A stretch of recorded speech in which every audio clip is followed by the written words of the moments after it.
Magandang araw mga kaibigan. Isang kwentong pag-ibig ang muli kong ibabahagi sa inyo na tiyak nakapupulutan ng aral at magpapaantig sa inyong mga puso. Pero kung bago ka pa lamang ay pakilike po ng ating video. Pakiclick ng subscribe button, gayon din ng bell icon para lagi kang updated sa mga susunod ko pang upload.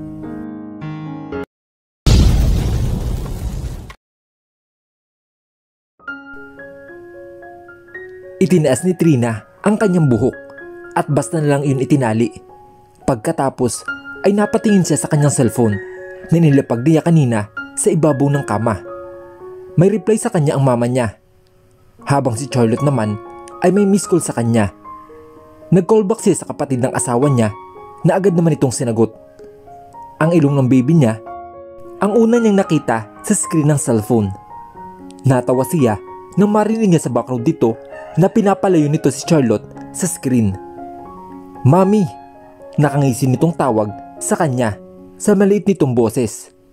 Ikinaway pa nito ang maliit nitong kamay at saka naningkit ang kanyang mga mata. Bahagyang umawang ang mga labi niya na mapagmasdan niyang mabuti ang kanyang anak sa screen. Her baby was now in curly hair at bagay na bagay iyon dito. Bumagi ang may katabaan at mamula-mula nitong pisngi sa kulot nitong buhok. "I'm beautiful, mommy. Am I?" Pinalandas pa nito ang likod ng kanyang kamay sa ibaba ng baba nito at saka kumurap-kurap sa kanya. "Yes, baby. Very beautiful." Tawa niya na kung kasama niya lang ito ay malamang pinaghahalikan niya na ito dahil sa sobrang pagka-cute nito. "Tita Charlotte, curl my hair, mommy." "Ate Trina." Kaway naman sa kanya ni Charlotte na kulot din ang buhok katulad ng sa anak niya. "Sorry, hindi na ako nakapagpaalam sa iyo kanina. Kasi naman, pinuntahan ko lang si kuya sa penthouse para kumustahin. Sabi kasi ni mami, baka raw nagpakamatay na dahil iniwan mo." Humagik pa ang babae at naitago ang mukha sa likod ng ulo ni Kalia. Hindi ko naman alam na sinundo niya pala ang super cute kong pamangkin. Hindi na nakatiis. I borrowed her for a moment. "It's okay. Pupuntahan ko nga sana kayo kasi baka umiyak si Kalia." Biglang humarap ang bibi niya sa kanya at gumapang sa ibabaw ng hita ng tita nito. "No po, mommy. I won't cry. I'm with Tita Charlotte and twins na po kami." Hagik-hik niyon at ibinukas pa ang magkabilang kamay para ipakita ang suot itong pajama na pairs na kulay pink. Kapareho ng kulay ng suot ni Charlotte. "Don't worry, Ate Trina. Ako na ang bahala sa cute na baby na to." Charlotte playfully pinched Kalia's chubby cheeks. Nagsalubong ang kilay ng kanyang anak at napatingin sa tita nito bago muling tumingin sa kanya na para bang may naaalala ito. Kumibot-kibot ang labi at muling ibinalik ang tingin kay Charlotte. "Am I really cute, baby, tita?" Natawa ang babae at hinalikan sa unoo ang bata. "Yes naman, baby. Why?" Maarte itong humalakip-kip at umirap sa hangin. "That bulol little boy said that I'm not cute, baby. Siya nga ang hindi cute eh. Cute baby kaya ako." "Who's little boy?" "That bulol little boy, mommy. Iyon pong nasa wedding niyo ni daddy." Napatas ang dalawa niyang kilay nang maalala ang batang lalaki na sinabihan ang baby niya na pangit dahil sinabihan naman ng anak niya na hindi cute baby. "Ah, si Sebi." Iyon lang naman ang batang alam niya naging kaaway ng kanyang anak. Umingos ang baby niya at nangahaba ang nguso. "Yes po, mami. Bulol naman talaga siya. His cousin Dave, cute baby po iyon. Hindi bulol and he is kind." Kung hindi siya nagkakamali, ang tinutukoy nitong David ay ang anak ng lalaki may kulay green na mata na bisita rin sa kasal nila ni Franco. Napabuntong hininga siya at formal na tiningnan ang kanyang anak. "Nakipag-away ka ba sa school, anak? Inaway mo ba si Sebi?"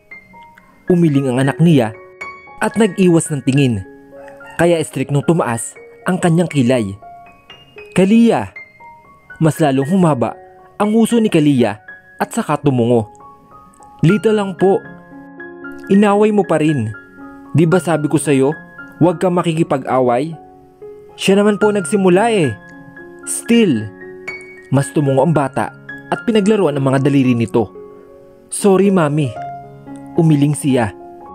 "Hindi mo ako madadala sa mga paganyan mo anak." Nagtaas ito ng paningin at kagaya ng inaasahan niya, dinadramahan lang naman siya nito. Naaamis na tinitingnan sila ni Charlotte at kulang na lang ay matawa ito. "I'm sorry, I will not fight with Sebi anymore."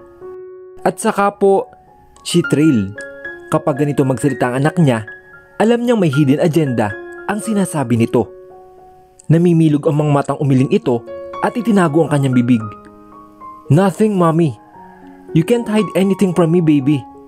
Tumaas ulit ang kilay niya. Para lang naman po. "I won't fight Sebi lang naman, mommy, if he doesn't tease me. He always said that I am ugly. Cute baby kaya ako. Daddy told me that I am beautiful princess just like you, mommy. Huwag mo akong binobola. Inuuto mo lang ako para hindi ako magalit anak." Humagighik ang bata bago nag-flying kiss sa kanya. "I love you, mommy. Tell daddy po that I love him too." Sambit ng kanyang anak. Hinalikan niya ang kanyang dalawang daliri at itinapat iyon sa screen. "I love you, baby. Good night." "Good night, mommy." Kapag kuwan ay tumingin ito sa tita nito. "Sleep na po ako, Tita Charlotte. I still have school tomorrow." Pinanood niya itong umalis sa kandungan ni Charlotte at saka humiga sa kama. Kinumutan ito ni Charlotte at hinalakan din ito sa noo. "Kasama mo ba si kuya, Ate Trina?" Tumango siya kay Charlotte. "Gusto mo ba siyang makausap?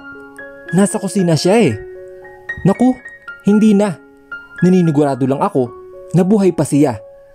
Kulang na lang ay magtantrums iyon nung kunin ko sa kanya kanina si Kalia." "Hindi naman. Parang okay lang naman siya na madatnan ko kanina." "Hays, fake news talaga yan si kuya. Don't believe whatever you saw on him. Everyone called him an arrogant dictator. Para kasi siyang si daddy. But believe me, softy yan si kuya." Ngumiti siya dahil na-appreciate niya na ganun ang tingin ni Charlotte sa kapatid nito. Kasi sa totoo lang, nakikita niya talaga iyon kay Franco. She sees him within. Sa likod ng magkasalubong nitong kilay, kunot noo, malamig na titig, walang emosyon na mukha at diktador na ugali, ay isang mabait at responsableng ama. "Charlotte, kilala mo ba si Maris, di ba?" Agad na tumabang ang tabas na mukha ng kausap. "Yung bitsesang ex-wife ni kuya?" Tumango siya. "Matagal ba sila ng kuya mo?" "Hindi ate. 1 year lang na mag-girlfriend at boyfriend, tapos nagpakasal na kaagad. I'm not sure, Ate Trina. Wala naman kasi akong pakialam sa babaeng iyon. Ang arte-arte kasi, hindi naman maganda. She's just tall and body has curves." Hiniwalayan siya ni kuya kasi iniiputan niya sa ulo si kuya. How dare that bitch?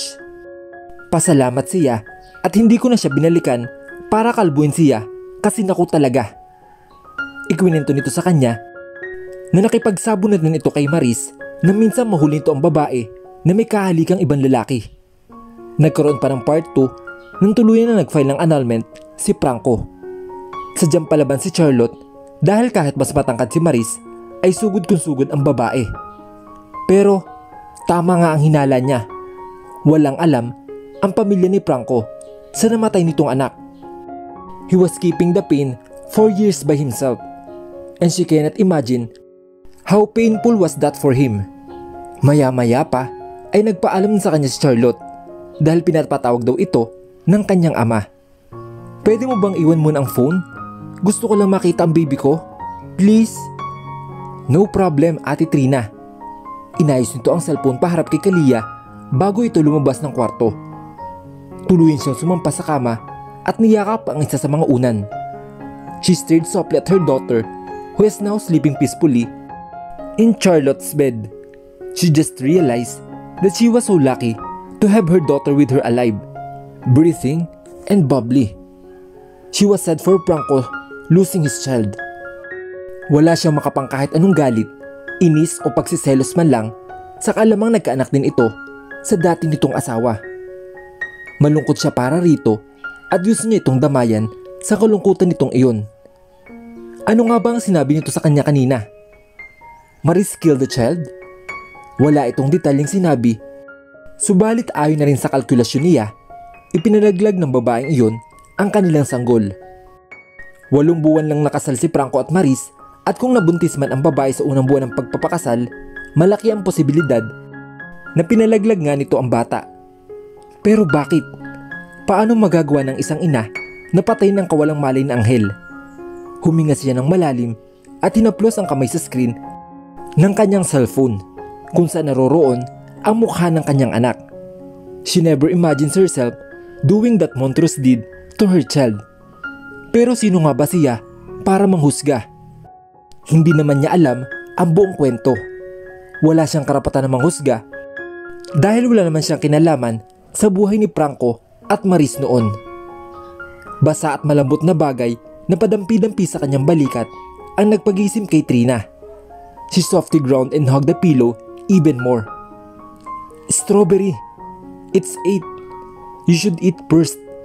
Itinulak niya ang malambot na bagay na iyon palayo sa balikat niya. Kahit masarap, ang hatid na dulot niyon. Inaantok pa ako. Grogi ang boses niyang wika. You can go back to bed after you eat. Come on, it's a long day for you. Hindi pwedeng hindi ka kumain. Paos na sabi ng pamilyar na boses na iyon. Hindi niya pinansin ito, bagkus ay tinalikuran niya lamang ang boses na iyon at mas ibinalot pa ang kanyang sarili sa loob ng comforter. Hindi naman nangulit pa, bagkus ay naramdaman niya na maingat na pagkaplos niyon sa kanyang buhok. May halong lambing at hinihila siya ng antok.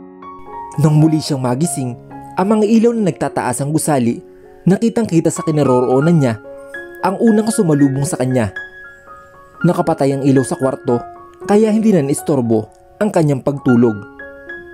Wala pa rin siya sa sarili nang kapain niya ang kanyang cellphone sa ibabaw ng kama. Ay! Mahina niyang bulalas at tuloy nang nagising nang makapa niya ang hita ni Franco. Napabalikwa siya sa kanyang kinahihigaan at mabilis na lumingon sa kanyang likuran. Nasa lubong niya ang kulay brown na mata ng kanyang asawa na ngayon ay nakatingin na sa kanya. Nakabukas ang screen ng cellphone na hawak nito kaya nakikita niya ang mukha nito. You're awake, he muttered under his breath, and it was sexy. Isinuklay niya ang kanyang mga daliri sa sariling buhok bago kinusot ang kaliwang mata. Anong oras na ba? 1 in the morning? Yeah, and you didn't eat your dinner yet. Napakagatlabi siya. Sorry, nagluto ka pa. Ibinaba nito ang cellphone na kanyang hawak-hawak at hinawakan ang kanyang kamay bago siya ginaya patayo. Come on, papainitin ko sa microwave oven. Masunuri naman siyang tumayo. Sandali nito binitawan ang kanyang kamay at bahagyang nagpalingalinga na para bang may hinahanap. May dinampot ito sa kabilang bahagi ng kama nila. He was holding her feathery pink indoor slippers. He bent his one knee on the floor and placed her slipper in front of her. Natatang isinuot niya iyon at nagpaubaya na hilahin siya nito palabas ng kwarto nila. May ilaw pa rin sa kusina nang pumasok sila. Pinaupo siya ni Franco sa harap ng mesa habang kinuha nito ang mga pagkain na niluto nito at pinaiinit sa microwave heater. 5 minuto lang ang hinintay bago tumunog iyon at saka inihanda iyon sa kanyang harapan. Wala kasi silang katulong dahil kaya naman nila ang mga gawaing bahay. Napansin niya rin kay Franco na mas gusto nitong pribado ang buhay na sila-sila lang. Eat up, Strawberry. You should eat at least. Sana ginising mo ako kanina para hindi ka na nagpainit, but thank you. Kimim pa sa salamat ni Rito. I did, and you just smack my face with your hand. Nanlalaki ang kanyang mga mata at nabitin ang kanyang kamay na sasandok sana ng ulam. Ano? Franco chuckled instead of answering her. Inago nito sa kanya ang kanyang kutsarang hawak-hawak at ito na mismo ang naglagay ng ulam sa kanyang plato. Agad siyang natakam sa amoy ng Hindi niya alam kung ano eksaktong tawag sa pagkain na iyon. It has fried pork with sauce and some spices. Nagkibit balikat siya at sumubo na lang ng pagkain. Her last meal was yesterday at lunch. Sunod-sunod na sumubo siya ng mga pagkain. Nakalimutan si Franco na kasama niya sa mesa. Puno ang bibig at halos magbuka na siyang chipmunk nang matigilan siya. Franco was looking at her with amusement in his eyes. Tumaas ang sulok ng labi nito habang seryoso pa rin ang kanyang mukha. Subalit, tinatraydor na naman ito ng mga mata. Delicious? Strawberry? Inabot nito ang sulok ng labi niya at may pinunas doon gamit ang daliri nito. Eat up, strawberry. Mabagal siyang umuya habang nagdududo pa rin ang tingin niya rito. Bakit ka tumatawa? I'm not. Agad nitong kontra sa kanya. Hindi nga. Ngayon. But you're about to. Umiling si Franco at dumukwang palapit sa kaniya. Halos mapatalon siya sa kanyang kinaupuan nang inilapat nito ang bibig sa gilid ng kanyang labi. She jerked up on her seat when she felt her wet tongue lick the side of her lips erotically. The sauce tastes better in your mouth. Paos na bulong ni Franco na nagatid ng init sa kanyang sistema. Namula ang kanyang mga pisngi at sinalubong niya ang tingin nito. May init ang titig nito sa kanya at hindi niya alam kung siya lang ba o talagang iba ang ipinapahiwatig ng titig nitong iyon. Kumuha siya ng sauce ng ulam at walang sabi-sabing isinubo iyon sa bibig nito. Ang tanda mo na po, sir. Nagpapasubo ka pa. Tumawa siya, ngunit nananatiling seryoso ang tingin nito sa kanya. Muli itong dumukwang at binigyan siya ng maagang halik sa kanyang mga labi bago bumalik sa dati niyang pwesto. Charlotte ended the call when she gets back in her room.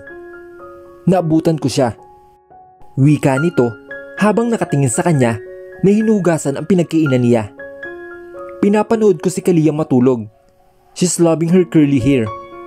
Ibinigay niya ang kanyang mga hugasang plato at kutsara rito. Franco dried them and put it on their place. Pagkatapos ay iginay siya nito palabas ng kusina. At dahil hindi naman siya inaantok, tumambay na lang siya sa living room para manood ng TV. Alam mo bang inaway ni Kalia si Sevi? Simula niya habang nakaupo sa sopa. Nakuuna ng asawa niya sa kanyang hita. Who's Sevi? Sa tulong ng liwanag na nanggagaling sa TV. Nakita niya ang pagkunot ng noo nito at pagsalubong ng kilay. Iyon nagpaiyak daw sa kanya noong kasal natin. Sebi, yung anak ng tropa ko. Ngumisi si Franco bago nagpalit ng pwesto. Humarap ito sa tiyan niya at isinubsob doon ang kanyang mukha. Tinapik niya ang braso nito. Huwag mo siyang kukonsintihin. Lalaki iyon na palaaway. Her husband just groaned and glanced at her before burying his face again on his stomach. Hindi pa ito nakontento at itinaas pa talaga ang kanyang suot na damit at inilapat sa mismong tiyan niya ang kanyang mukha. She is my princess. Franco. May diin ang kanyang boses. I can't. Parang batang umiling ito na hindi sang-ayon sa sinabi niya. Papagalitan din kita kapag kinonsente mo siya. Wala siyang pakialam kung mas matanda ito sa kanya. Papagalitan niya talaga ito kapag kinonsen nito si Kalia na maging palaaway. Mabait itong tumango at mas ibinoon pa ang kanyang mukha sa kanyang tiyan at saka niyakap ang kanyang bewang. She stilled a bit when she felt his lips planting soft kisses on her stomach. Suminghap siya nang kagat-kagatin nito iyon bago dila-dilaan. Franco. Yes, strawberry, he answered and teasing her. Anong ginagawa mo? Her husband gave her a lick before answering her. Tasting my strawberry. She huffed. That's my stomach. And tastes good. Mas kinagat-kagat pa nito iyon at dinidilaan na para bang isa iyong candy. Para kang ewan. Wika nito at awkward na tumawa. Umalis ka nga. Subalit, mistulang bingi si Franco sa sinabi niya dahil pinagapang nito ang kanyang halik pataas. Napakapit siya sa braso nito. Nang malaman niya na wala pala siyang suot na bra, kaya kitang-kita nito ang kanyang dibdib. Tinangka niya itong hilahin paalis, ngunit sadyang matigas ito at mas niyakap pa ang kanyang bewang. Maluwang sa kanya ang suot niyang t-shirt, kaya hindi nakapagtatakang malayo nitong maipasok ang ulo nito. Napasandal ang ulo niya sa headrest ng sopa nang maramdaman niya na humagod ang mga labi nito sa ilalim ng kanyang kaliwang dibdib at naglakbay pa patungo sa gilid niyon at saka pataas. Hinawakan nito ang kanyang pisngi bago siya mariin na hinalikan sa kanyang mga labi. Nangihinang nagpaubaya siya at nagawa pang hawakan din ang mga pisngi nito para mas palalimin pa ang halikan nila. Pinakawala ni Franco ang labi niya bago pinalandas ang dila nito sa kanyang panga, pababa muli sa kanyang liig. Walang pinalampas ang dila at labi nito na bahagi ng kanyang katawan. Mas dumaos-dos pa ito at hinawakan ang isa niyang binti at isinabit iyon sa balikat nito. Napadaing siya nang sumalakay ang libu-libong boltahe ng kuryente sa katawan niya dahil sa bibig nito nagpapaligaya sa kanyang katawan. "Oh Franco!" Napasabunot ang kanyang mga kamay sa buhok ng asawa na mas lalang kinawala sa ayos niyon. Ang isa niyang kamay ay nakakapit pa rin sa sandalan ng sopa at halos bumuon ang mga daliri niya sa mattress niyon. "Oh Franco!" She throws her head back and bit her lower lip. Naipikit niya ang kanyang mga mata at mas lalong lumakas ang ungol niya habang hinahalikan ni Franco ang basa niyang pagkababae. Habol niya ang kanyang hininga at mas lalong lumakas pa ang ungol niya na kumakawala sa kanyang bibig. "Franco! Oh Franco!" She can't keep up on what her husband was doing in her body. Inalis niya ang kanyang kamay sa pagkakapit sa sandalan ng sopa at nailipat iyon sa balikat ni Franco. Her mind could only think reaching the pleasure that time. She can stop her moan as it helped her lessen her chance to go completely crazy because of so much pleasure that her husband was giving her. She was gasping for breath. Mas nagliyab ang kanyang katawan at mas nanginig ang kanyang mga hita nang maramdaman niya ang pamilyar na pakiramdam na palagi niyang nararanasan kapag nasa ganito silang sitwasyon ng kanyang asawa. Hinalikan siya nito sa kanyang puson, pataas sa kanyang tiyan hanggang sa kanyang dibdib. Pinagpantay nito ang kanilang mga mukha. He was breathing heavily, just like the way she was catching her breath. Hindi nito inalis ang pagkakatingin sa kanyang mga mata nang inilapat nito ang magkabilang kamay sa magkabilang gilid ng kanyang ulo. The vein in his arms are dangerously sexy. Ang pawisan nitong dibdib at namumulang mga labi ay sapat para manuyo ang kanyang lalamunan. "Make love to me, strawberry." Pinatakan siya nito ng masuyong halik sa tungki ng kanyang ilong. Hindi niya alam ang kanyang sasabihin. Nalunok niya yata ang madaldal ng dila. Muling pinagbasdan ni Franco ang mga labi ni Trina at masuyo siyang hinalikan. Muli niyang naramdaman ang paraiso na iyon na tanging ang asawa lamang niya ang nakakapagbigay sa kanya. Only him, and she couldn't imagine doing that to the other man. Maya-maya pa, Franco murmured something on her ear. "Strawberry, I love you." Bulong ni Franco sa tenga ni Trina. Subalit, dahil na rin sa pagod, hindi niya narinig ng mabuti ang sinabi ni Franco. She was pulled into deep slumber before she could even grasp fully what he just said. Ang tanging narinig niya lang ay "you" sa sinabi nito. "You? Anong you?" Nagtatakang tanong ni Trina sa kanyang asawa.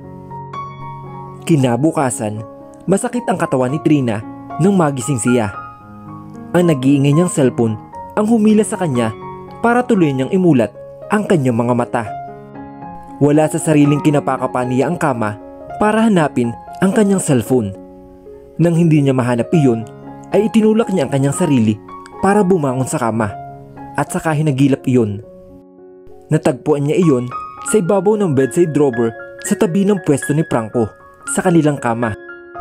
Nasilaw pa siya sa brightness ng gadget nang buksan niya iyon. Madilim kasi sa buong kwarto dahil nakababa ang blinds sa ceiling to floor window. "Ma!" Groge ang boses na wika niya nang sagutin ang tawag.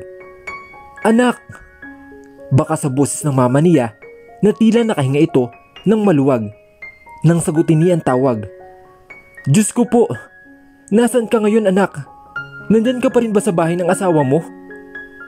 "Opo, ma." "Bakit po?" Kumunot ang kanyang noo at bumaba ng kama. She was already in Franco's shirt again. "Diyan ka lang, anak. Nandyan ba ang asawa mo? Huwag kang aalis dyan na hindi kasama ang asawa mo. Nanganganib ang buhay natin." "Ma, bakit? Ano bang nangyari?" "May nanloob kaninang madaling araw sa bahay. Diyos ko po. Hindi namin alam ang gagawin, anak. Natatakot kami. Tulungan mo kami." Pumiyok lang ang mama niya at humaya pa na parang iiyak na. Natigalgal si Trina sa kanyang kinatatayuan na marinig niya ang boses ng kanyang ina. Pakiramdam niya ay namanhid ang buo niyang katawan dahil sa samot-saring isipan na pumapasok sa kanyang utak.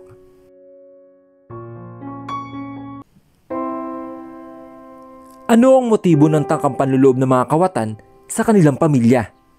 May koneksyon kaya ang pangyayaring ito kaya pinapaalis sila ng bansa ni Franco? Ano ang naghihintay na kapalaran sa kanilang pamilya? Sabay-sabay po nating tunghayan sa susunod na kabanata ng ating kwento. Hanggang sa muli, mga kaibigan. Paalam!